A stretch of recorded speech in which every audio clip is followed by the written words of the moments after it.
All right. Well, let's start with your why for competing in HYROX. Like, what's the why, the motivation behind it for you? Honestly, I think just because I love it. Like I used to be just a runner and I was kind of I wasn't really sure what I wanted to do with my life. I was at uni and it didn't work out for me. And so I left and the intention was really to go back. But then I found HYROX and everything kind of took off. It's quite a long story, but I am where I am today.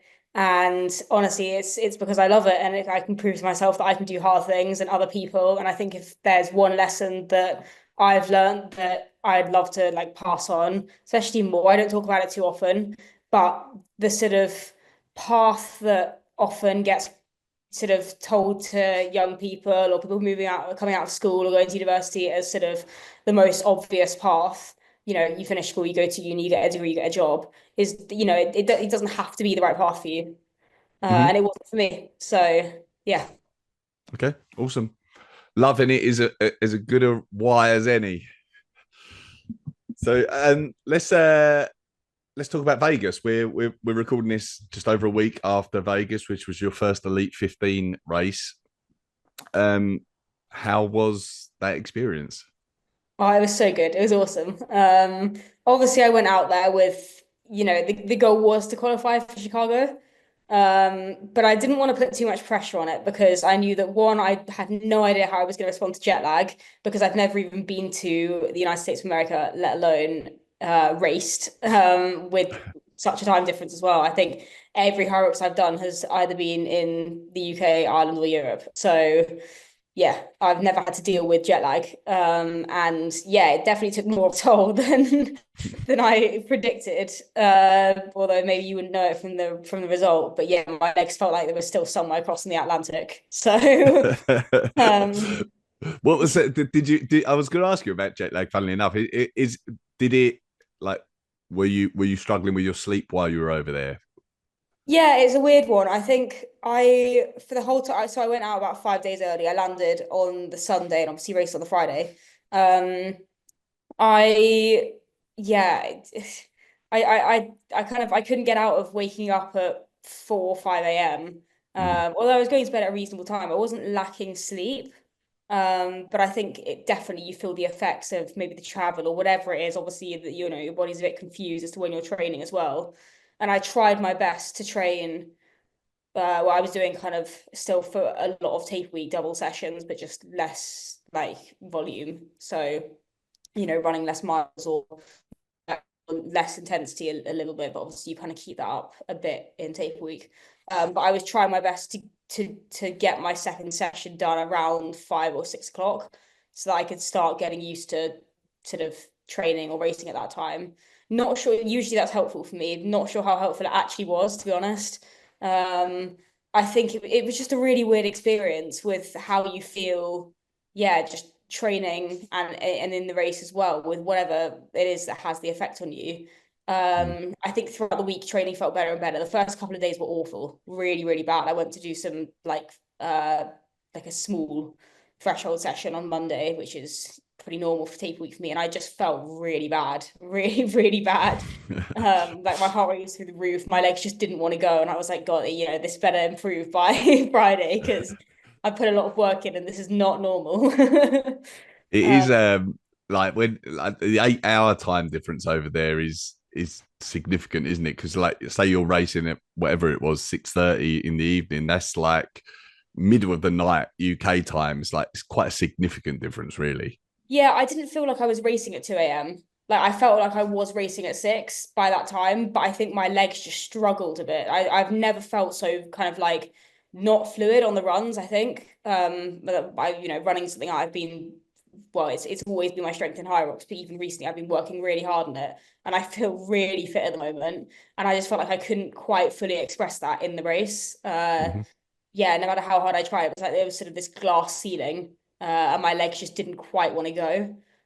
So I guess that was the jet lag. But it was weird. I felt much better when I competed with Joe on the Saturday. That was almost like kind of where I expected my running to be. Okay. Yeah, it just didn't really show so much the night before. Maybe my body just needed the shock of racing to be like, okay, we're doing this. Um, I guess that race with Joe as well. The next day was more of a. It was middle of the day more as well, wasn't it? So Yeah, I guess so. It was, yeah, that would have been like 8 p.m. at home, which actually isn't, I've done thresholds at 7 or 8 in the evening before, so it's actually not too out of the ordinary. But yeah. yeah, it was a weird experience. Obviously, we're going to have the same in Chicago. So hopefully I'll kind of respond to it better the second time. Maybe it's something that you can kind of, practice almost. Not that I'm going to get any more practice between the two because I don't plan to go to America until Chicago. But yeah, it's weird. It's a weird one, and I think it definitely impacted a lot of us. Obviously, with probably 2/3 of the field not being American, yeah, I think it definitely was kind of a thing that was thrown around. Like, I don't know how I'm going to respond to this. So yeah. How was like jet lag aside? How was the race in terms of like being in a field of that caliber, and then also like racing? You're racing for position there. Like previously, you've always really had to race for time to try and get into this race, and then it becomes a race for positions. Was that did that feel different to you? Yeah, I mean, I think it's a completely new experience. And for me, I was really excited about it because I love racing. And obviously, when you're doing a HYROX for a time to qualify, that's not really racing. Obviously, you're racing the clock, but it's more of a time trial. And Mm. unless you're in a race that just happens to be really, really stacked with maybe people that are trying to get times for the A15, or maybe it's like a last chance qualifier or whatever, you don't really get to do that in a normal HYROX race. So yeah, I was just really excited to just race a field of really obviously quality athletes and get to do that. And it throws me back to like my track and cross country days, which is my background. And yeah, it's just, you can see exactly where everyone is. You can chase people, or maybe you're the one being chased, but I get a real buzz out of that. But yeah, I think in terms of like the actual field itself, without sounding arrogant, I kind of felt like I belonged there, and it was, I was meant to be there at that time because I've obviously worked really hard to get there. And it's been my goal for a long, long time. So I was like, this is it now. You've done the hard work. You've got here. You automatically win by being in that field. Mhm. There's 15 people. You're the 15 best athletes in the world. You can't say that you haven't won by being there. Of course you have.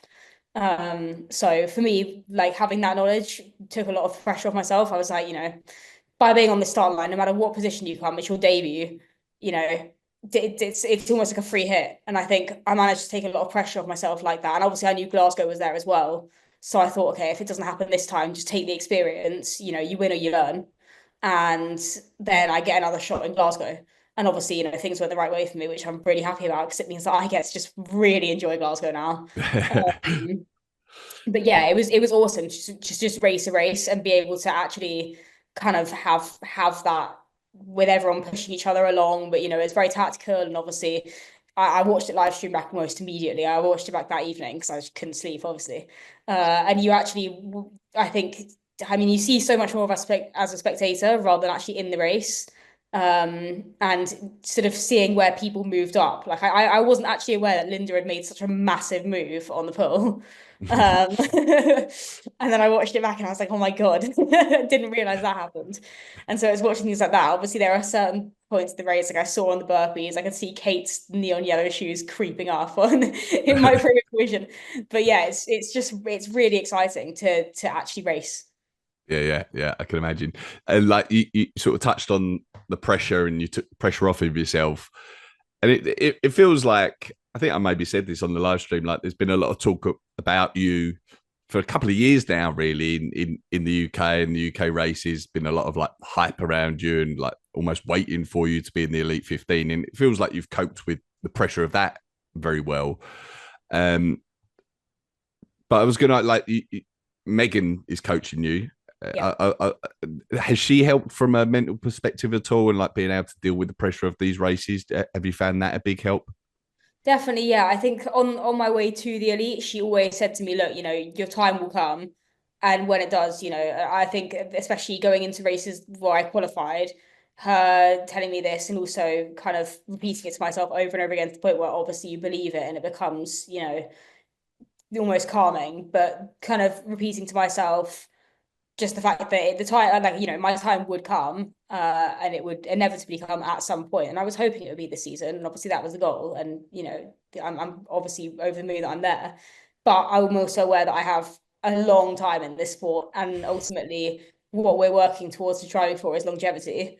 So I think every time, there was I was half really hoping that I might get a roll down for Hong Kong, but the standard at the start of the season just jumped even like pretty much immediately off the back of last season. Obviously, you had Joanna come in over the summer, um, which is our off season, so there's not much you can do about that if you're a European or basically anyone that's not Australian unless you want to make that trip. Um, or yeah, but multiple times. But then even at the start of the season, there were races. Obviously, Amsterdam was pretty soon. Then there were a couple of others where people just came in and off the bat, literally at the start of the season, just set a rapid time. Yeah, Um, so for me, yeah, Hong Kong, it was a hope. It didn't happen. I'm now in hindsight really glad that it didn't happen. But I kind of knew that my time would come and it would come at the right time and I would be ready. And I can honestly say that on that start line in Vegas, I felt absolutely ready. good. So yeah. How was the just? There's quite a lot of media and distractions almost around the race as well for the Elite 15. How did you find that? Was that did you like get on okay with that? Did you find that a distraction and annoyance? What was your feeling around that? I think for me, obviously, I'm lucky enough to say that HYROX is my full-time job. So with that comes, obviously training and racing and everything. But I think ultimately you got to prepare yourself for the fact that there are lots of other parts of this job. And so I think for me, yeah, obviously, if you've got interviews on race day, day before race day, you need to factor that in and be aware that that's going to take a toll on you kind of energy wise. But I think the more you can be prepared for it, which obviously you are because you get a schedule, you know when those interviews are coming. So yeah, I think as long as you kind of got the schedule in your head, this is when I'm going to do this, maybe you get your training done before so that you can do those interviews and then just have a really relaxed afternoon or whatever.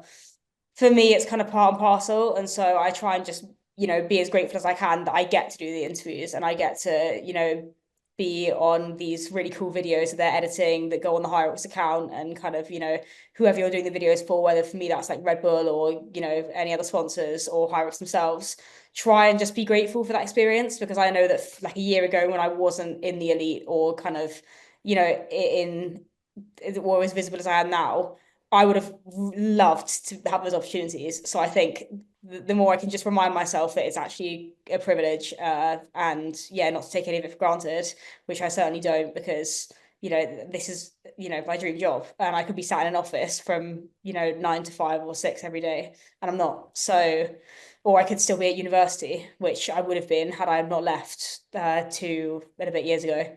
So yeah, I think as grateful as I can be, that's kind of helps me frame it as something that I get to do, not as a chore.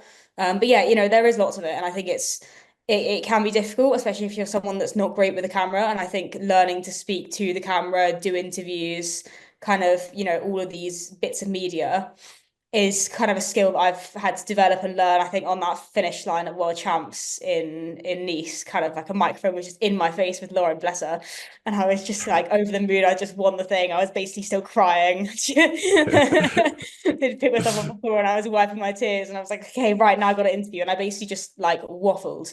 And I think I still look back at it and like it's quite a cute raw interview. But yeah, learning to speak to the camera and kind of just word things in sort of quote unquote the right way, and just be engaging it is a skill you got to develop it. And I think people on the whole in HYROX will get better at it because obviously it's only I wasn't aware until I was actually in the elite how much media there actually is. And for those that don't know, there is like a lot. You get taken off to cool locations, which is also awesome. And you might have like 3 back-to-back interviews the day before the race. And then obviously there's all sorts of briefings and things, and you do have a full schedule of stuff to do. And it's not only before the race, but after as well.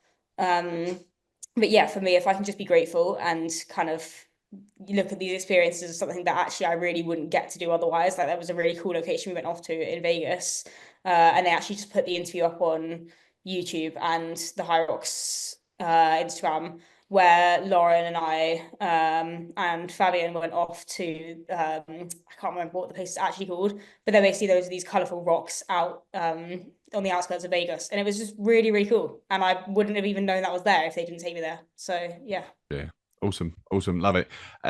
We've sort of touched on it already, but I just want to mention, like, so you did the following day after the Elite 15 race, you did the women's doubles with Jonah Yes. Wettrick setting a under 29 world record. Good. Uh, how was that race? Was that good fun? Yeah, that was really good fun. I have actually never raced a women's doubles before. So it was a cool experience. I've always done mixed doubles when I come to do doubles, which is also obviously super fun. And I'm gutted that there's not a mixed Elite 15 doubles yet, because I would absolutely love to have a go at that. And I think that would be super fun as well. So hopefully HYROX maybe look at introducing that. Um, but yeah, it was awesome because obviously with mixed doubles, a lot of the time the guy is going to be a slightly stronger runner, and so you will get more rest at the stations. Mhm. But with Joe and I, obviously she's a little bit faster than I am. She beat me by I think a minute on the Friday night, but we're not as dissimilarly matched as I would be with like my male doubles partner.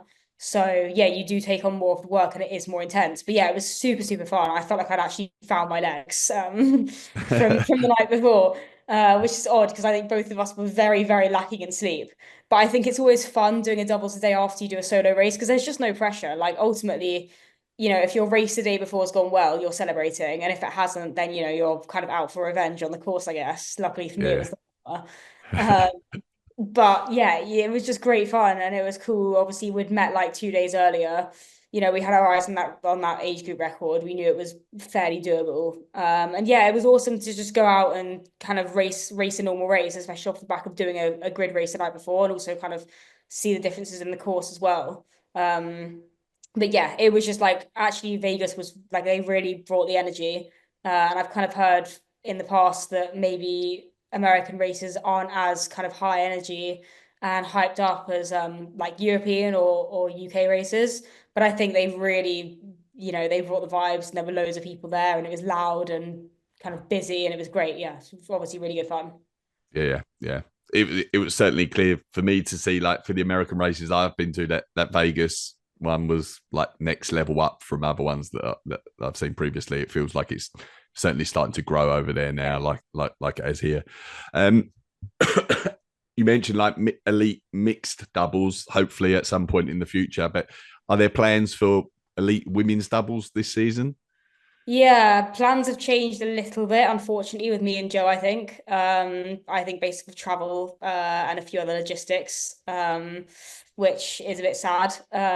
So for me, I'd still love to do Elite 15 doubles. I'm not entirely sure if it's a bit late in the day to find a partner, so we'll see. I think that's very much something I would do with the view to competing at a very high level in Elite 15 doubles if I did do that. So whether I focus on my individuals for this year and pursue doubles next year as well, or maybe I find a partner and go for it. We'll see. Um, I think obviously the focus very much has to be on solos, Mm-hmm. um, and obviously that's what most people will be doing. So yeah, we'll see. Okay. But if anyone's listening that feels like they're a suitable partner, they can reach out to you. Yeah. Yeah. All right, sweet. And in terms of Glasgow, like Glasgow, you've sort of mentioned the pressure's off now. Are you intending on racing in the Elite 15 in Glasgow? Yeah, absolutely. I think I'm currently ninth or 10th in the rankings. Not entirely clear because obviously the timing system changed a bit and they don't seem to have updated them. I know there is someone that is above me that isn't showing as above me on the rankings. But I think given that there is one race this weekend and one race next weekend where you can qualify, I don't see five people beating my average above me. I think that'd be pretty unheard of for the rankings to change that much in one race or in the space of literally 2 weeks. So I'm fairly confident in saying I'll get the invitation.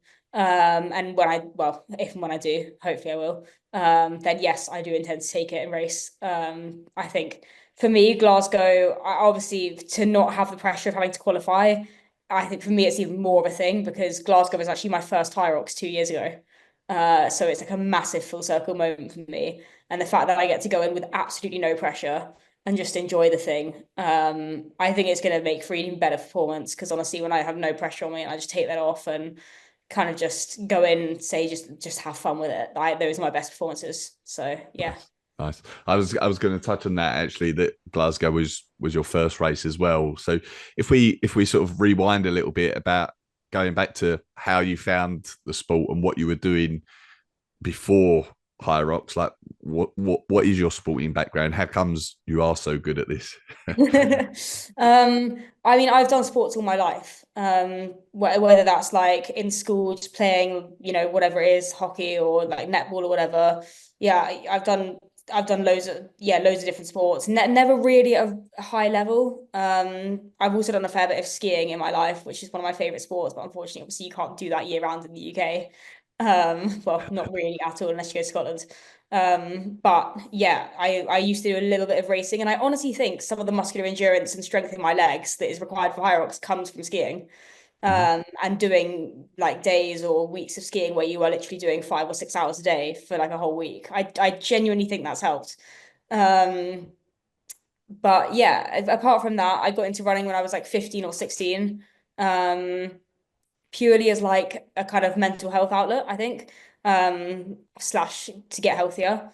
I wasn't actually very fit or athletic at all in school. Like I would always choose the kind of lowest difficulty or lowest kind of movement positions in various team sports. Like in hockey, I played goalkeeper, and I was always defense and netball and stuff as well. So I didn't actually want to move around or run very much. And then I found running.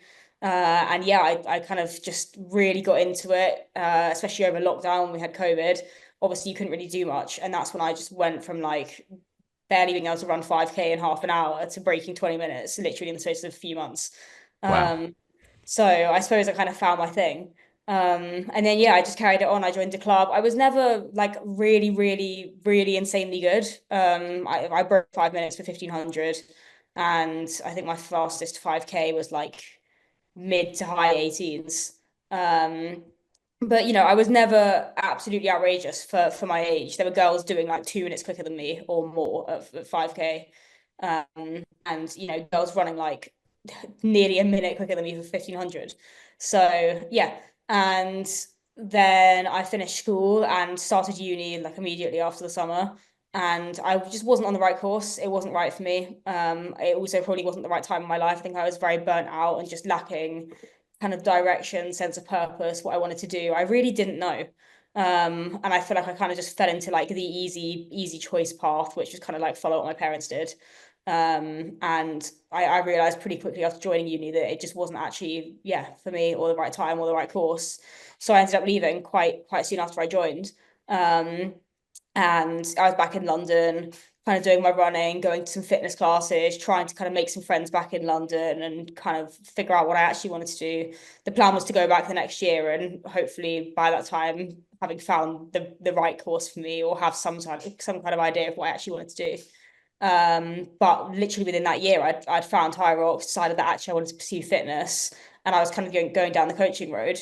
Um, but yeah, by that time, it was, yeah, I was kind of starting to just pursue jobs and be like, okay, I don't want to go back to uni. And then within sort of 6 months or so, that's when I made the decision that actually I was going to just go fully in on HYROX and go for basically the title I ended up winning in Nice, kind of, was it like 6 months ago? A bit more, 8 months Bit ago. more. Yeah. And yeah, when I got that title, I kind of realized, well, I think I realized before I got the title, but when I was pursuing that, I thought, okay, if I do this, then actually, this could be the start of me going full time at this.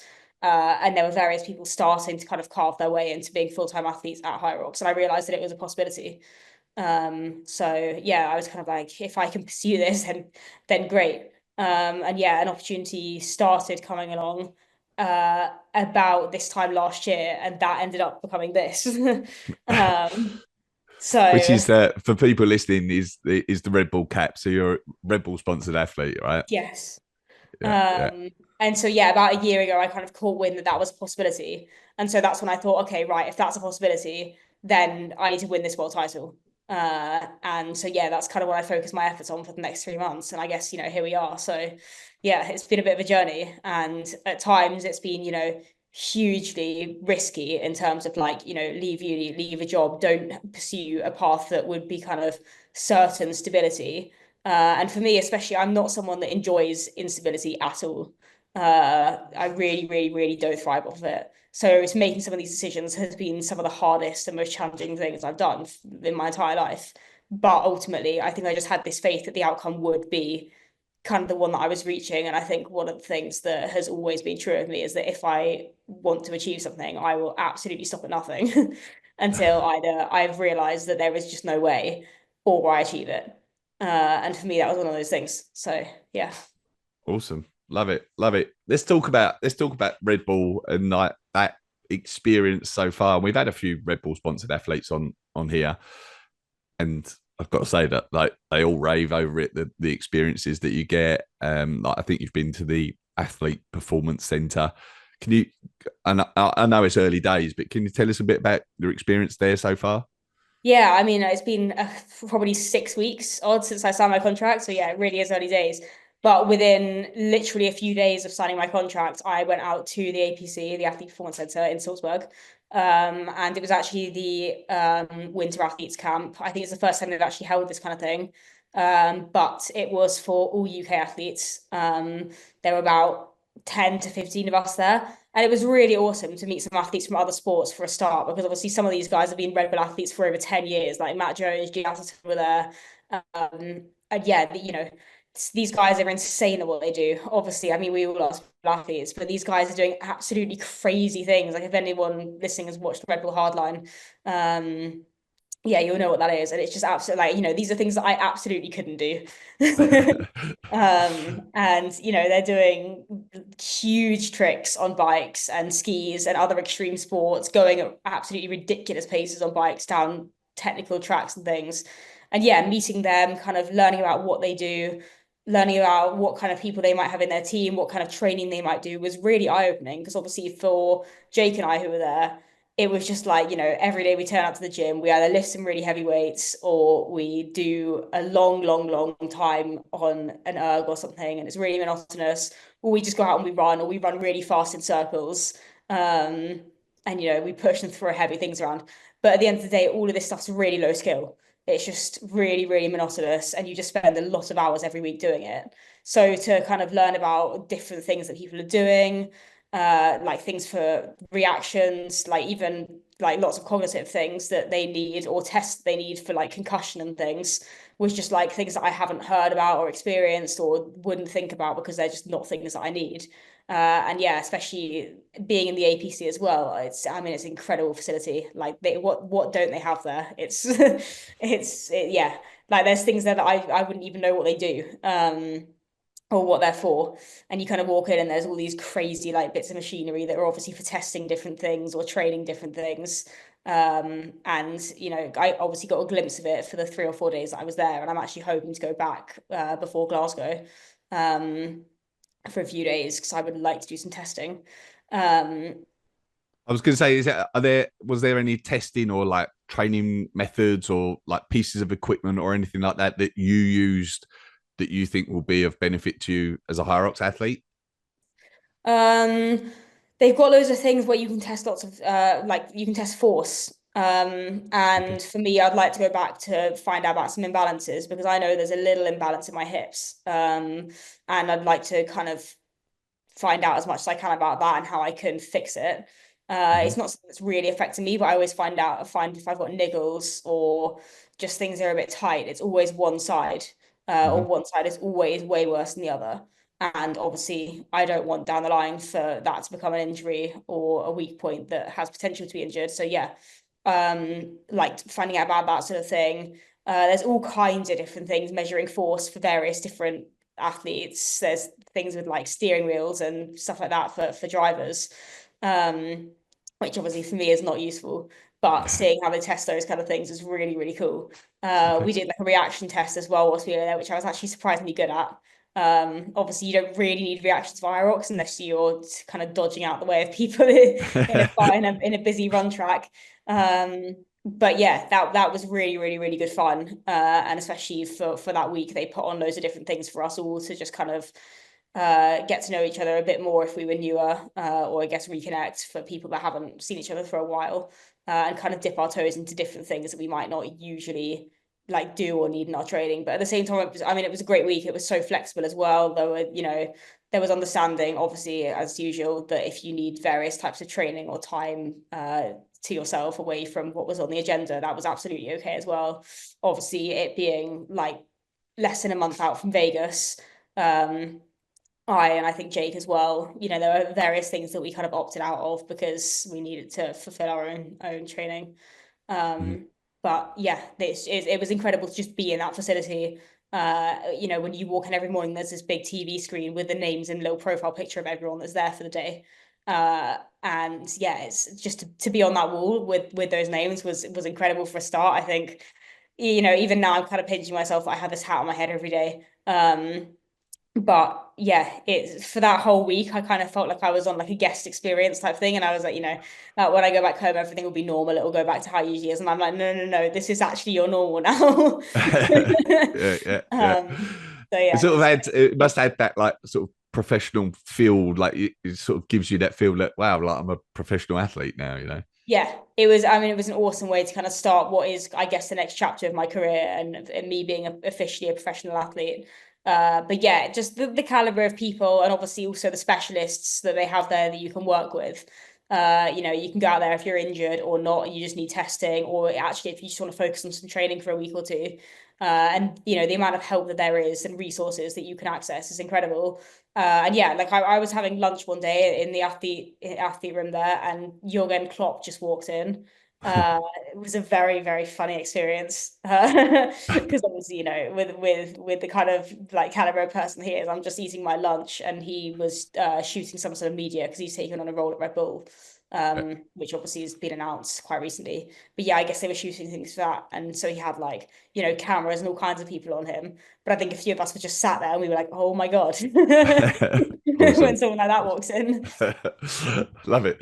All right, talk a bit about your training a little bit. What are in terms of your running? Like your running is one of your strong points, certainly. What sort of mileage are you doing?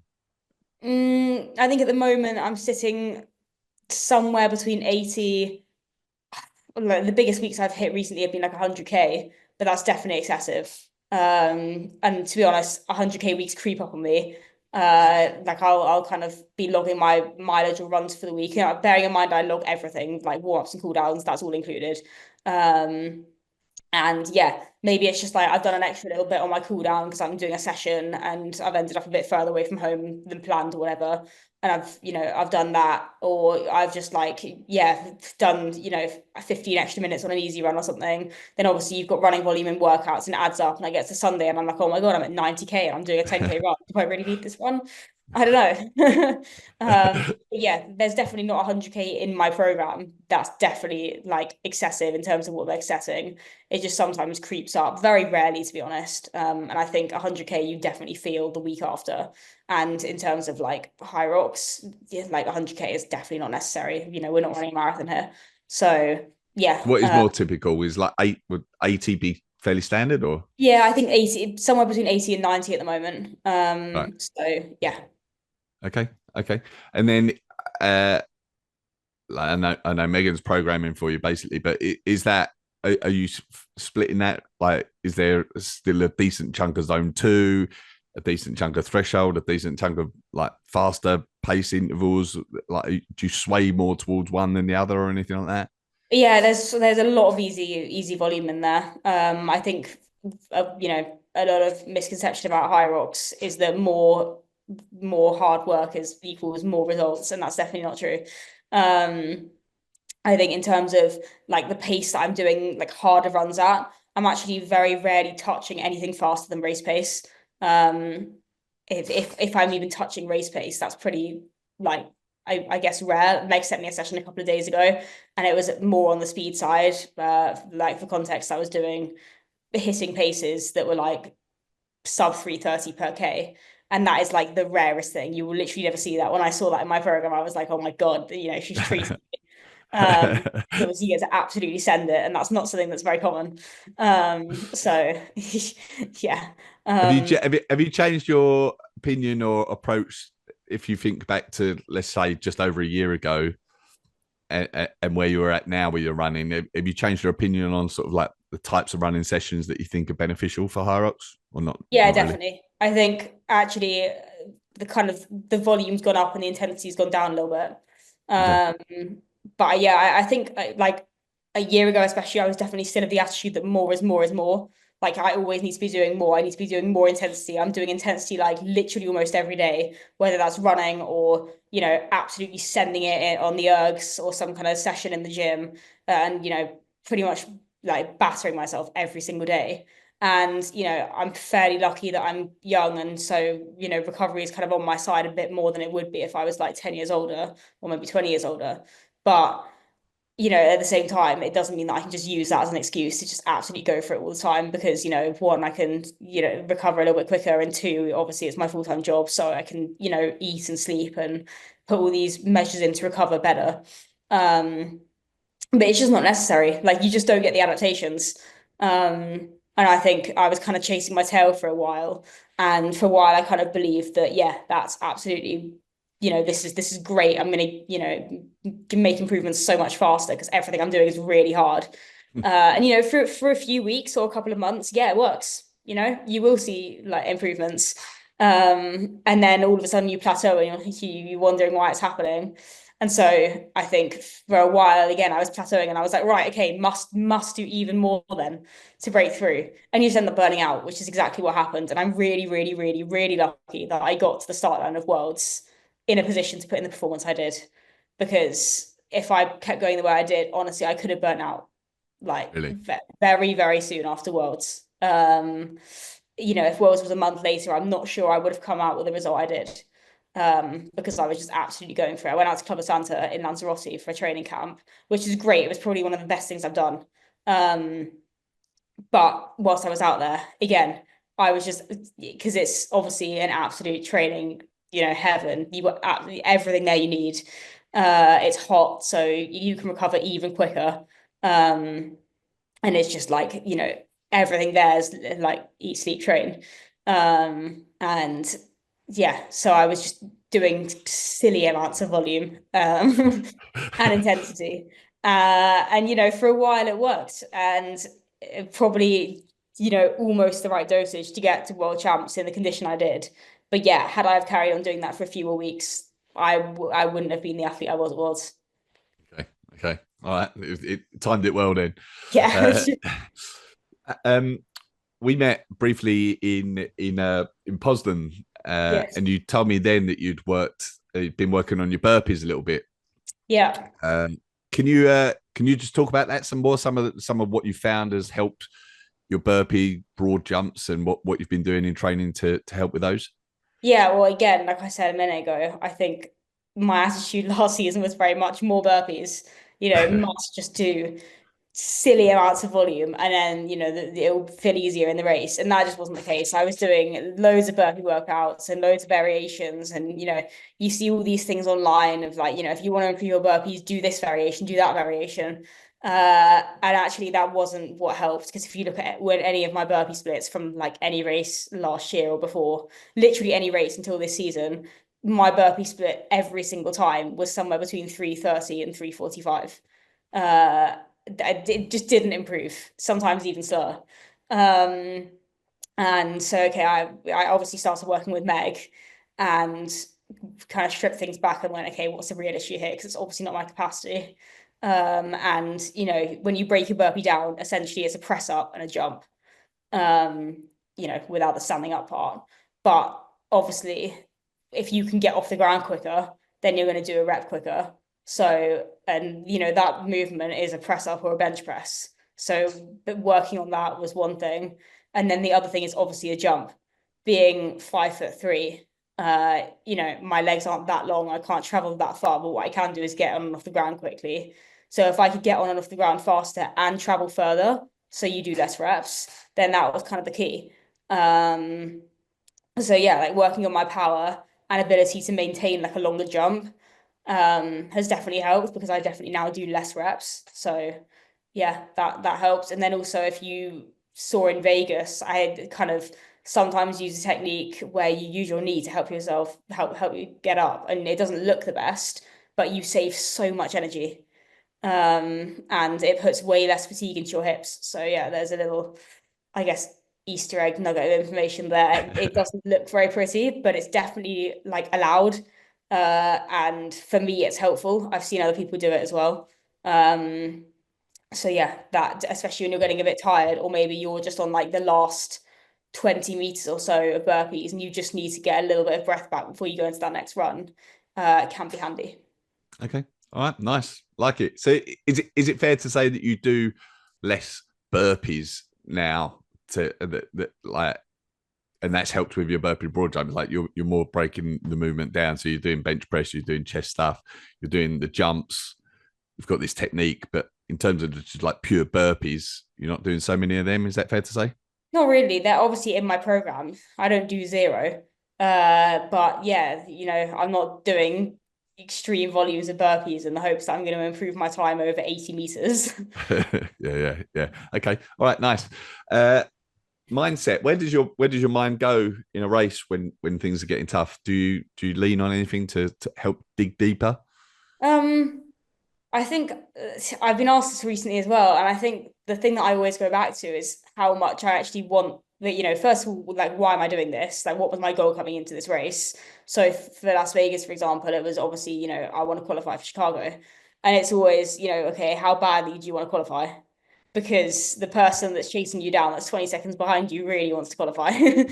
And, I'm kind of like, okay, well, yeah, I'm in this qualifying spot at the moment. So, how badly do I want to hold on? Is it really worth it to slow down for the last 15 minutes of this race, or are you going to push through? And I think my mind kind of goes back to training sessions actually, and I'm just like, okay, for the last month or two or whatever, or the training block, you've put in so many sessions. This is it now. This is why you've done those sessions. And every day when you turned up to those sessions, even on the days where you were like, I'm not really a fan of the idea of this today, you said, well, you need to do this session so that you can perform better when you go to XYZ race, or, Vegas for me. And I'm in that race going, all those times you said that session was for this race, but yeah, you're in the race now. So, This is it. This is it. it's time to use that. Yeah. Um, so yeah, I guess that's one thing. And if yeah, it's just like, how badly do you want that ticket? Because if you don't do it today, you're gonna have to go through this again in Glasgow. And I kind of tell myself, you've worked hard enough to achieve this. There is absolutely no reason why you're going to back down in the last 15 minutes of this race. Or I'll take myself back mentally to like sessions that have just been absolutely ridiculous. Where like, even if it's not a really hard session, maybe I like wasn't feeling very well, or I was just really tired, or it was a session where like a week or two before Vegas, Meg set me a 3/4 sim and basically said, I want you to overpace this, like go harder than race pace. And I'll be honest, in that workout, I felt great. I got 3/4 of the way through and went, yeah, if I had a gun to my head and was told to hold this pace for the last quarter of the HYROX, I absolutely could. And so it filled me with confidence for Vegas. But there have been sessions with that in the past where it's like, you need to overpace this. And I'm like, there is just no way I'm doing this for a whole race. Or I'll get halfway through a session and it's purposely been set as a session that's obviously supposed to be really, really hard and one you just get in your own head to finish it. And I'll be like, I just don't, I need to scale this. And then I don't, and I actually finish it. And obviously you feel really accomplished after. But those are the ones where I'm in the race, I take myself back to, and I'm like, well, you did that one. And there's like 15 minutes of this race left that you're whinging about. So, you need to get on with it. Nice. All right. There's a few questions that we finish up on, like standard questions here. And the first one is, what's been your best ever sporting experience? Is it the Vegas race or something else? Oh God, that's really hard. I think crossing the finish line in Nice has to be one. Mhm. I was just insane. Obviously, I've worked really, really hard for that, and I was quite emotional at the end of that. Um, but then also qualifying in Marseille was also insane. I think most people can relate to that experience when you cross the finish line, you look up at the screen and you see a time that you just, you're kind of aware of your splits in the race and what you're kind of on for when you actually see the time on that screen. And for me, it was the 101 something, 101 anything. It could have been 101.59. Obviously, it wasn't. But seeing 101, I was like, oh my God, this is ridiculous. Nice. And then yeah, obviously Vegas. It's got to be like when you get to walk out in your elite kit and it's got your surname and your flag on, and that you're actually you've made it. Like that's yeah, it's huge. Love it. How about your toughest sporting experience? I oh God, I think within HYROX, it has to be actually Dublin, despite the fact that it's one of my qualifying times for the Elite 15 currently. I raced that race at short notice and I had DOMs in my legs. And really, this was one where I really bet on myself. And off that start line, within like 10 minutes of the race, I was like, this was a bad idea. This was a really, really, really, really bad idea. And even though I absolutely knew what the goal and what I was doing it for was on that day, I was so ready to DNF and give up after the sled push. I felt so defeated. That thing felt like it was like glued with like Gorilla Glue to the carpet. Yeah, I've never felt a sled like it. And for me to turn that around and finish the race was huge. And again, it's something I can take into other races. Yeah, But yeah, shout out to Claire Rafferty. She was the one that was like, Lucy, you know what you're here for. Pull your finger out and finish the race. yeah. And so yeah, that moment where you have like 5 seconds where you're like, am I going to DNF this or am I going to do this after the sled push? In that moment was yeah, there were demons were fought. Like you say, it does stay with you. Something like that, like Yeah, you know you've had to dig deep and still get a good time. Um, yeah, yeah. that will stay with you. Nice. I will never forget the thought in my head when I thought, oh my God, what have I done? Flying over to this race on the day to be on this sled feeling like I've never trained sled fish in my life. What's been the best piece of advice someone's given you or you've discovered while training for HYROX? Gosh, I think honestly to run your race, and this is something I take into every single race, and also is one of the first pieces of advice I give to people. And was definitely one that went through my head lots in Vegas, because obviously you were there. You saw me come out of the ski 14th. And I had said before the race to multiple people, including myself, do not be scared to come out of the ski last. Because I've got faith in my tactics and how I like to race a race and where I know I'm strong. And it's so easy. And it took me like over a season, probably like a season and a half in HYROX to learn that actually you don't need to win the ski to win the race.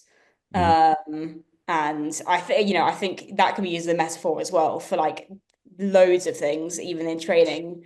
You don't always need to win the small battles. It's about the end goal and the bigger picture. And so, you can take that into obviously a race where it's about your own tactic, or you can take that into like your season. You might lose a race, you might not get the time you want in one race, but it might mean that you end up going to a different race where you do something ridiculous. So yeah. I'd imagine it's easier said than done as well in an Elite 15 race because it's an Elite 15 race, like it's a big occasion, but then also you come out onto that run track and it can be a lonely place at times, I've heard, because there's only 15 people on the track compared to Yeah. like 1,000 in a UK event, so it's a very different feel. So if you're on your own, um, it must be quite daunting at times. I think so, yeah. And I think obviously as well being a stronger runner on that course, going back out onto the course after that ski and knowing that I had the ability to absolutely go for it and catch everyone, not doing that was, not a battle, but it was something that I had to be like, okay, don't do this. I think I closed 12 seconds on sort of a group of people on that run, which Mhm. was manageable, obviously, because I came into the push and, put in a strong performance there as well. But I could have probably closed 24 seconds if I wanted to, but then I Mhm. would have not finished the race, probably. Yeah, yeah. So staying in your own lane and doing your plan and your race and knowing what's within yourself and what isn't is definitely a skill that it's obviously really important to learn to do well in HYROX. Yeah, love it, love it. What do you think is what is the aim in HYROX? Do you have an aim like A for this season and then B longer term? Is it world champion presumably? Yeah, I'd love to win the overall title one day. That has to be a goal, and I think obviously it would be a peak career moment if I did. Um, but again, like I don't like to attach times to these kind of goals because obviously I know I've got so many years in the sport, like so many years it's almost scary, but also so exciting. Um, so yeah, I think everything will come in good time, and obviously I'm really happy that I've made the elite this season. But at the same time, I'm still 21, which means I've got so many years in the elite. You don't know what changes are going to be made to the sport, how it's going to evolve, how it's going to develop. So I think just kind of one season at a time, even one race at a time, is kind of the way that I'm approaching this. But yeah, for this season specifically, obviously, I'm really excited that I get to be on that elite start line in Chicago. Also sad that I don't get to defend my age group title. And there was a moment where I was like, could I do both though? But I think that's probably not on the table, given it would be Elite Friday and age group Saturday. And despite the fact that I do have an entry, I do also think that's slightly unfair. So I'm not going to do that. But yeah, I'm really excited. Obviously, the quality of that field is going to be absolutely insane. And I think setting goals for that will probably be a closer to the time kind of thing. But yeah, I think in the short term, just enjoy Glasgow, hopefully finish fifth or above again, I think is a big goal for me. Obviously, you don't know who's going to turn up, but yeah, I would love to either kind of get an equal or better result in Vegas. And then yeah, just play out the rest of the season, have some fun. I haven't really got any goals in terms of like setting records or whatever.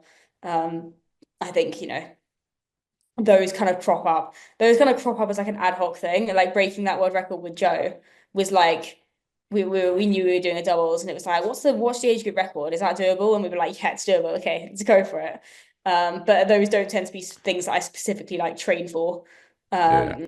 So yeah, but yeah, I think obviously it's just like all eyes on Chicago now, despite the fact that it's still a fair few months away.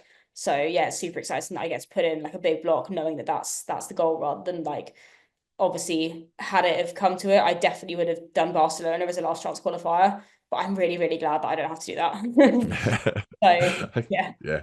Okay. Awesome. Awesome. Well, this has been brilliant. Fantastic. Well done again for what you did in Vegas. thank It's you. brilliant. Um, if people want to follow you, find out more about you, where is best to go? My Instagram, it's just my name, Lucy Procter, but it's got a little underscore at the start, I think. So yeah. Okay. Awesome. All right. Well, thank you. I will see you in Glasgow, but good luck for the rest of the season. Thank you. See you in Glasgow.